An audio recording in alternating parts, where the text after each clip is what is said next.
So guys, जैसा कि पिछले पार्ट में हमने देखा कि यहाँ के सभी स्टूडेंट्स अपने अपने ग्रुप बनाकर बैठे हुए थे और वो अपने अपने दोस्तों के साथ में बात भी कर रहे थे। वहीं दूसरी तरफ लिन मैचिन अकेला बैठा हुआ था, जहाँ पर उसके पास में मॉर्निंग आ जाती है जो कि उससे कुछ फ्रूट्स खाने को देती है। लेकिन लिन मैचिन तो वहाँ पर कुछ अलग ही सोच रहा था। साथ ही इस कंपटीशन में बाकी के जो लोग थे उन्हें कोई भी उम्मीद नहीं थी कि उन्हें कोई स्टार बैच मिलेगा भी। मॉर्निंग लिन मैचिन से कहती है कि अगर तुम्हें कोई स्टार बैच ना मिला हो तो मैं तुम्हें अपना स्टार बैच दे सकती हूँ। जिससे कि लिन मैचिन कहता है इस हिसाब से तो तुम्हारे पास में 2 स्टार बैच होने चाहिए, लेकिन वह मॉर्निंग से स्टार बैच को लेने से मना कर देता है। लिन मैचिन सोचता है कि अगर ये इसी तरीके से चलता रहा तो फिर मॉर्निंग तो बैचेस को जल्दी कलेक्ट कर लेगी। इसीलिए वो मॉर्निंग से कहता है कि मैं खुद से ही स्टार बैच को ढूंढ लूंगा इसके बाद के लिए। लेकिन रेड सोचती है कि उसे लिन मैचिन के पास में जाना चाहिए, साथ ही उसे उसकी मदद भी करनी चाहिए। और वैसे भी लोग तो इस बारे में सोचते ही है कि मैं लिन मैचिन को लाइक करती हूँ, लेकिन मुझे उससे कोई भी फर्क नहीं पड़ता। इसीलिए वो बिना कुछ सोचे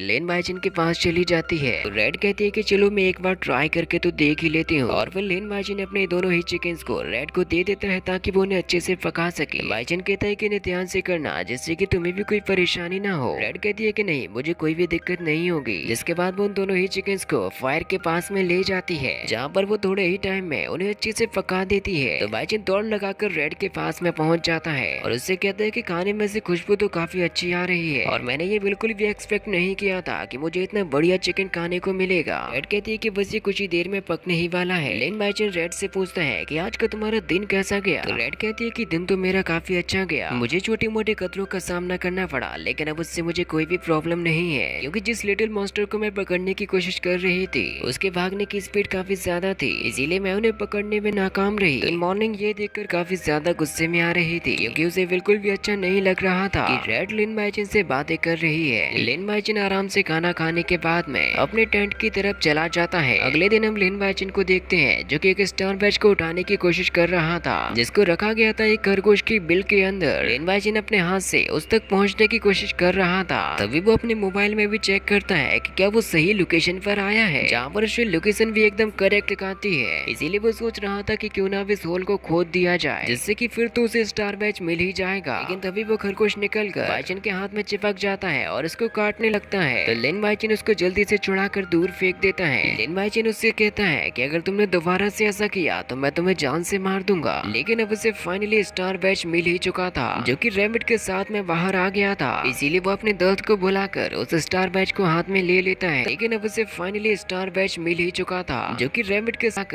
सोच रहा था कि काश आज उसे फिर से वही चिकन्स मिल जाए जिससे कि उसका खाने का भी इंतजाम हो जाएगा। जब लिन मैचिन अपने मिशन से लौटकर आ गया था तो वो अपने सामने लगे हुए रिजल्ट बोर्ड को देख रहा था कि आज भी बहुत ही कम लोगों ने स्टार बैच को अचीव किया और वैसे भी लिन मैचिन ने 26 स्टार बैच को कलेक्ट कर लिया था। तभी उसके पास में वहाँ पर मॉर्निंग आ जाती है जो कि उससे कहती कि क्या तुम्हें आज भी कोई स्टार बैच नहीं मिला तो कल तुम मेरे साथ में टीम अप कर लेना जिससे कि हमें थोड़े ज्यादा स्टार बैच मिल जाएंगे। तो लिन मैचिन के मन में एक सवाल उठता है, वो उससे कहता है कि तुम मुझे ये बताओ कि आखिर तुमने स्टार बैच को ढूंढा कैसे। तो मॉर्निंग कहती है कि मैं अपनी माइंड पावर का यूज करती हूँ जिसके लिए मन में काफी ज्यादा एकाग्रता की जरूरत रहती है। अगर तुम ये सीखना चाहते हो तो मैं तुम्हें ये बता सकती हूँ। इसीलिए वो शाम के वक्त में लिन मैचिन को एक बुक दे देती है जिसको बैठकर लिन मैचिन आराम से पढ़ने लगता है। साथ में ले जाती है। तभी मैचिन उसके बारे में सोचता है कि वो जैसा मॉर्निंग के बारे में सोचता था वो तो वैसी है ही नहीं, बल्कि वो तो उसकी मदद करना चाहती है। साथ ही वो मॉर्निंग की टीचर के बारे में भी सोच रहा था जो कि एकदम उसकी दुनिया की पुलिस की तरह है। वो किसी भी क्राइम को करने से पहले ही आ जाती है। जिसके बाद अब मैचिन डिसाइड करता है कि अब उसे आराम से अपने टेंट में सो जाना चाहिए, लेकिन वो उससे पहले ही उस बुक को पढ़ने लगता है जो कि उसे मॉर्निंग ने दी थी। लिन मैचिन को बुक के अंदर काफी सारी चीजें नजर आती हैं कि इस टेक्निक को यूज करने वाले को अंदर और बाहर दोनों तरफ से ही मजबूत होना चाहिए। साथ ही उसमें बेआई एम्पायर के बारे में भी लिखा गया था जिससे कि मैचिन को बिलीव नहीं हो रहा था कि उस एम्पायर द्वारा इस बुक को लिखा गया होगा, लेकिन फिर भी उसके मन में था कि उसे ये टेक्निक सीखनी ही है। इसीलिए अब लिन मैचिन उस टेक्निक को सीखने के लिए खुद को कल्टीवेट करने लगता है। वो अपने ही टेंट में खड़े होकर कुछ स्टांस को भी यूज करता है ताकि उसे थोड़ा सा आइडिया हो जाए कि इसे किस तरीके से यूज करना है, लेकिन वो ज्यादा देर तक खड़े नहीं रह पाता।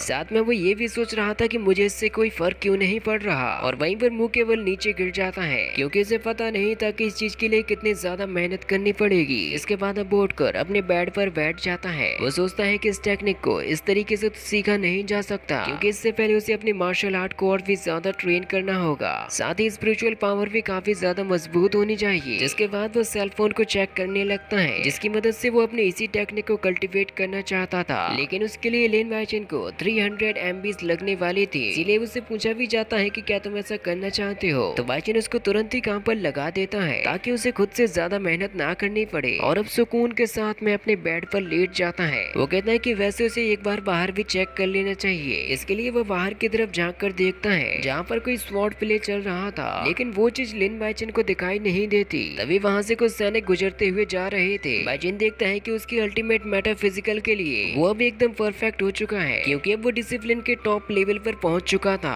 लेकिन फिर भी ये उतना नहीं था जो कि उसके मिस्टिकल असेंशन के लिए काम आता। वाइचन कहता है कि अभी तो मैं उसके करीब भी नहीं पहुंचा, इसीलिए मुझे अपनी अभी पावर को वेस्ट नहीं करना चाहिए। अगले दिन सुबह हो जाने पर जब लिन वाइचन अपने टेंट में से बाहर निकलता है, तो उसके साथ साथ वहाँ के सभी स्टूडेंट्स भी उठ चुके थे। लेकिन लिन वाइचन तो बाहर खड़े होकर कुछ एक्सरसाइजेस को करने लगता है।